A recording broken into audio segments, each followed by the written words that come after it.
Jiahao, Lily Laoche pour Xiaomen Tu, le petit disciple. Aujourd'hui, nous allons découvrir les pronoms personnels. Alors, en France, tu connais ta série par cœur. Il s'agit de je, tu, il, nous, vous, il. Eh bien, en chinois, c'est pareil. Il y a une suite et nous allons l'apprendre d'ailleurs avec des gestes et en musique pour que ce soit beaucoup plus marrant. Donc, pour résumer, eh bien, la suite, c'est plus je, tu, il. Ce sera wo, ni, ta.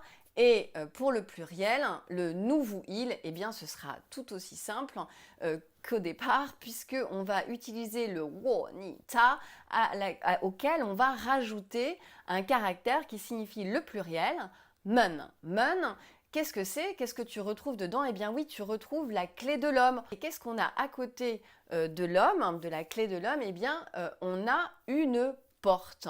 Qu'est-ce qui est à l'entrée finalement, à l'entrée de la porte? Eh bien, ça va être le nombre d'humains, ça va être le pluriel, parce que à l'entrée des portes, par exemple des temples, eh bien, il y avait plein de gens qui allaient pour venir, et donc le pluriel est signifié par ce caractère porte avec les humains qui sont près de la porte.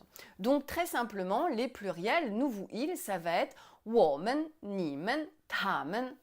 Donc si on veut se faire la série, on pourra dire 我你他我们你们他们. Alors, petite particularité chinoise, il ou elle, eh bien, c'est toujours le ta. La différence, c'est que pour l'homme, eh bien, on va trouver la clé de l'homme qu'on connaît parfaitement, et pour la femme, on va trouver la clé du féminin qui est nu, qui symbolise en fait une femme qui est à genoux.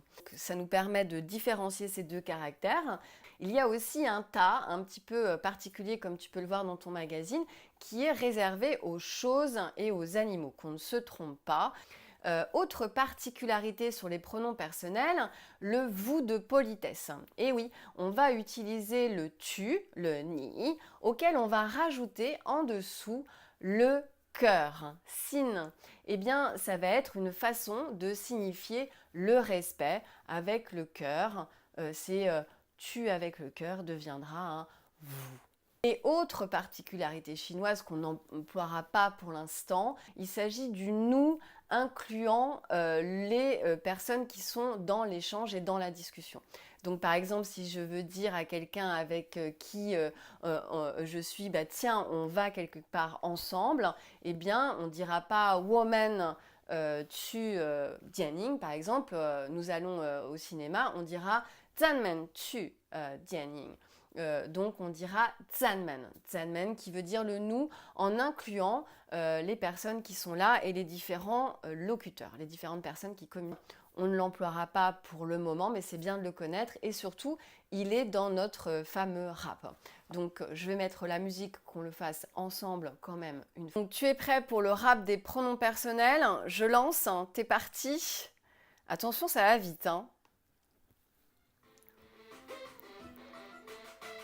我你他我们你们他们咱们您 Voilà pour le rap des pronoms personnels. Donc bien sûr, je t'invite à le pratiquer sans la musique pour arriver à bien te rappeler. Aussi le faire sans la gestuelle en te disant 我你他我们你们他们. Essaye de le dire le plus rapidement possible, de la même façon qu'en français tu l'as appris en série en te disant je, tu, il, nous, vous, il. Eh bien c'est pareil. Après, je t'invite à faire un petit jeu avec moi et cette petite mascotte qui est le tigre roux. Donc on va le mettre là, roux, comme ça il ne gênera pas le petit bambou. Donc roux, hello roux. Donc un petit jeu, alors c'est très simple. 我你他我你他. Donc si par exemple là on est tous les deux, roux et moi, je dirais 我们, toute la classe là qui est en face qui me regarde, je dirais 你们, et puis je parle de la classe d'à côté ou de ceux qui sont à la cour en train de jouer, je dirais 他们 n'est-ce pas? Donc je vous invite à jouer à ce jeu du wo, ni, ta, et puis à éventuellement, lorsque vous êtes en équipe, il y en a un qui va dire wo et tout le monde doit pointer. Et si c'est, il dit par exemple ni, vous devez pointer la personne qui parle. Et si c'est ta, eh bien ce sera la personne qui n'est ni vous ni la personne qui propose le jeu. Voilà pour cette vidéo sur les pronoms personnels avec notre ami Roux qu'on retrouvera peut-être dans d'autres vidéos. Amusez-vous bien à pratiquer ces pronoms personnels et bientôt on va les assembler avec les verbes et les noms que nous avons appris jusque-là. À très bientôt, Xiaomentu. 再见。